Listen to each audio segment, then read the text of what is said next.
প্রিয় দর্শক, ভিডিওটি সম্পূর্ণ দেখুন। সাবস্ক্রিপশন, শেয়ার, লাইক করতে ভুলবেন না। নতুন নতুন ভিডিও দেখুন, সাবস্ক্রিপশন দিন, আরও ভালো ভালো ভিডিও দেখুন। প্রিয় বন্ধুরা, বেশ কিছুদিন হয়ে গেল কোনো রকম লেখালেখি করার ইচ্ছাই হচ্ছিল না।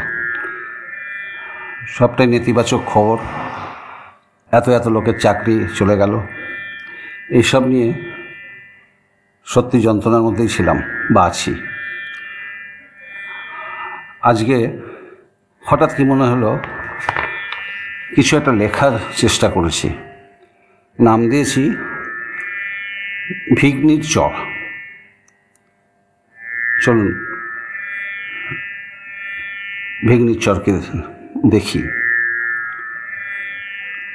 স্রোতস্বিনী গঙ্গার তলপেট ছিঁড়ে পলির পাহাড়, নব্যতা গেছে ঘুঁচে।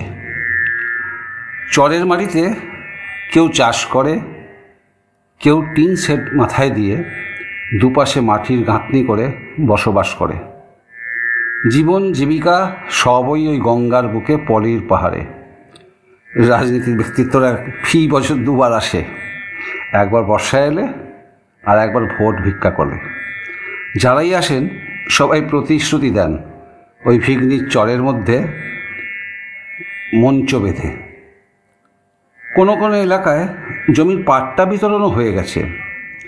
সাধু, পলি, গুমকি, ওদেরও আশা তারাও বোধহয় পাট্টা পাবে কোনো এক সময়। ওদের জীবিকা বলতে কেউ বিড়ি বাঁধে, কেউ দিনমজুর খাটে, কেউ বা আবার শহরে যায়। কিছু মহিলা কপালে লাল টিপ, মাথায় সিঁদুর রাঙিয়ে রাতের ডিউটি সেরে পরের দিন অথবা সপ্তাহান্তে একবার ফেরে। শাওরি বৌমার খিস্তি চলে, শোনে ভিগ্নি নদীর চরের ওরাই, ওই শরণার্থীরাই। প্রায় 50 বছর পার হয়ে এলো। ওরা এসেছিল পদ্মা নদীকে ছেড়ে। আবার রাতের আধারে দলে দলে আসছে ওরা বাংলাদেশ থেকে ভিগ্নির চরে। রাজনীতির কারবারিরা মুচকে হাসে। ভোটার লিস্টে নাম তুলতে হবে, আধার কার্ডটাও দিয়ে দিতে হবে। ফুলমণি ওদের নেত্রী সেখানে। ওর কথাই শেষ কথা ভিগ্নি নদীর চরে। ধন্যবাদ।